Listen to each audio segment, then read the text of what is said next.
Thank you very much, and thank you for the flexibility and the change of schedule. It's a remarkably challenging time, I think, right now in our country and certainly in the world.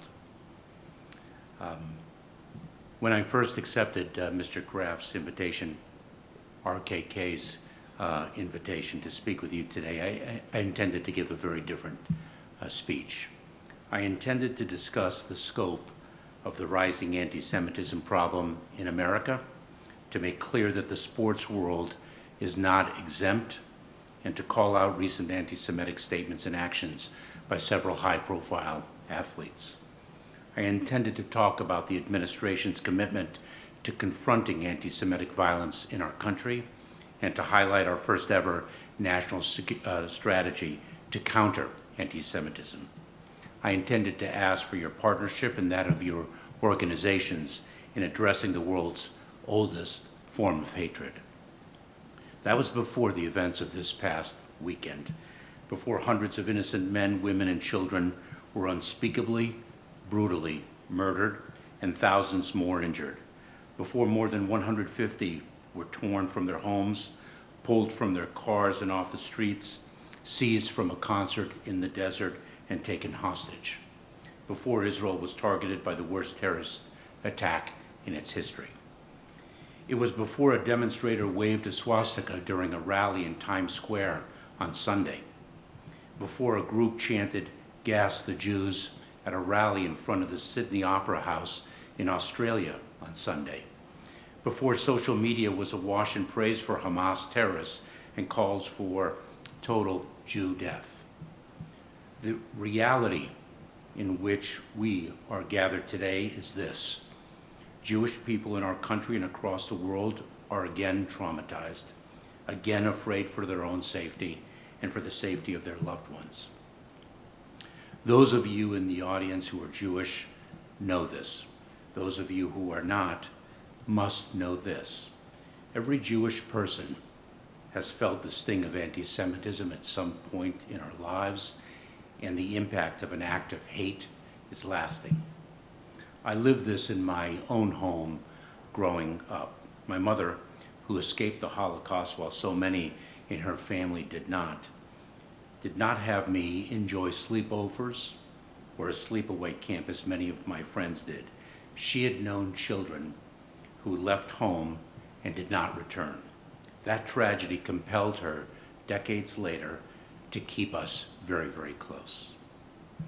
The events of the last 5 days have awoken a sometimes deep-seated, sometimes generations-old fear in Jewish people everywhere.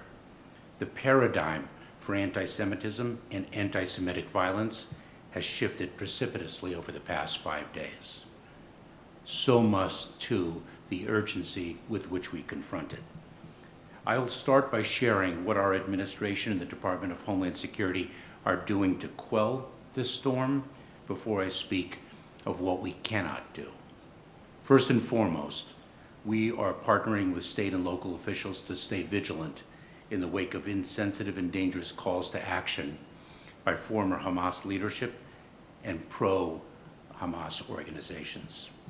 We are connecting communities with resources made available under the administration's national strategy to counter anti-Semitism. This includes our Protecting Places of Worship resource guide, which we are distributing to synagogues, religious schools, mosques, community centers, and other nonprofits in partnership with the FBI.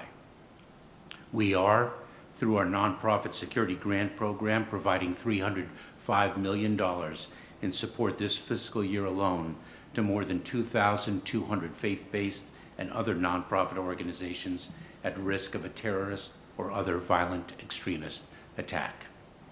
We are, through our Center for Prevention programs and partnerships, connecting state and local leaders directly with technical, educational, and policy assistance, including our network of 19 regional prevention coordinators who help state governments develop effective, individualized violence prevention strategies. We are, through our Targeted Violence and Terrorism Prevention Grant Program, helping more than 140 violence reduction pilot programs across the country get off the ground. We're being guided in all these efforts and more by our multi-denominational faith-based security advisory council. What we are not doing, however, is targeting speech, even speech that we find reprehensible.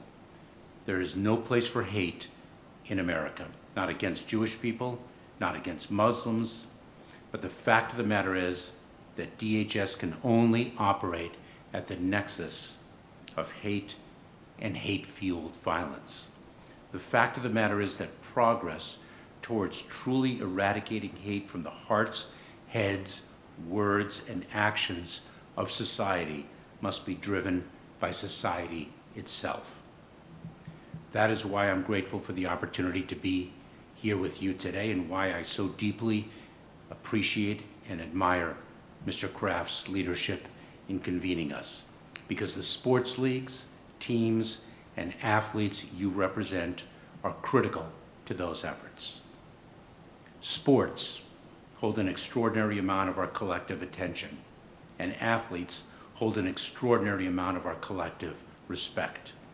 27 million people tuned in to Sunday Night Football 2 weeks ago. 112,000 will be at the Big House in Ann Arbor on Saturday. 3.5 million watched every pitch of the Braves-Phillies game on Monday. The two most followed Instagram accounts in the world are of soccer players, and 100,000 Travis Kelce jerseys are selling every week. If there's a breakup, that'll plummet significantly. Societies take their cues from a select few role models, and more often than not, the person whose example we see and whose voice we hear every night on TV and on Twitter is the captain, star, coach, or owner of our favorite team. Your voice matters. Your leadership makes a difference. Growing up in Los Angeles in the 1960s, I, for example, took cues from my favorite baseball team, the Dodgers. Sandy Koufax, Walter Alston, Don Drysdale, Walter O'Malley. Koufax chose to sit out Game 1 of the 1965 World Series to observe the Jewish high holiday of Yom Kippur. Team owner O'Malley shared Koufax's burden, saying, "I won't let Sandy pitch on Yom Kippur under any circumstances." Pitcher Don Drysdale took Koufax's place. When he got shelled by the Twins in that Game 1 and was being pulled out, he told his manager, Walt Alston, "I bet right now you wish I was Jewish too." Those four Hall of Famers built a publicly inclusive, supportive, and above all, dominant team. That is what the New England Patriots are as well. For years, kids in California and across the country emulated them when we played catch in a backyard or played in Little League. Because of the example those Dodgers set, we felt more confident in our abilities and in our worth, more comfortable taking pride in ourselves and in our faith. Such leaders exist in every sport, in every league, and in every city. The Orioles' Israeli starting pitcher, Dean Kramer, made his first career playoff start on Tuesday night and used his moment with reporters to talk powerfully about the Israeli family members he was pitching for. Ali Raceman won an Olympic gold medal with a floor routine that paid tribute to the Munich 11 40 years after that massacre. Ray Allen quietly brought his teammates to the United States Holocaust Memorial Museum before every road game in Washington. Before I have had the privilege of beginning my address to all of you, Mr. Kraft, RKK, spoke of his travels to Israel, bringing athletes to understand the Jewish experience, the experience of the state of Israel, and what that means and what it should mean to the world, and how we teach tolerance and respect and understanding. I encourage all of you to try in the days, weeks, and months ahead to make sure that examples like theirs are what our country sees, that voices like theirs are what we hear, that people like them are who we look up to. Sports can elevate and champion these missionaries of tolerance. It can also create them. 2 weeks ago, I had the opportunity and the honor to meet with survivors of the Tree of Life synagogue shooting in Pittsburgh. During that engagement on the margins of the Eradicate Hate Summit, a survivor named Audrey asked me a very important question. We were discussing some of the security measures the Department of Homeland Security provides communities to stop hate-fueled violence attacks when Audrey asked us to take a step back. People are not born hating each other, she said. They learn it somewhere along the way. How can we reach kids before they learn to hate and teach them how to respect? I wanted to be here in Foxborough and speak with all of you today because I believe an important part of the answer to Audrey's question lies in sports, including with you. From as young as 4 or 5 years old, sports, at their best, teach us the importance of working together in pursuit of a common goal. Sports teach us to judge others based on their skill, decency, and hard work alone. Sports help us make friends and value fair play.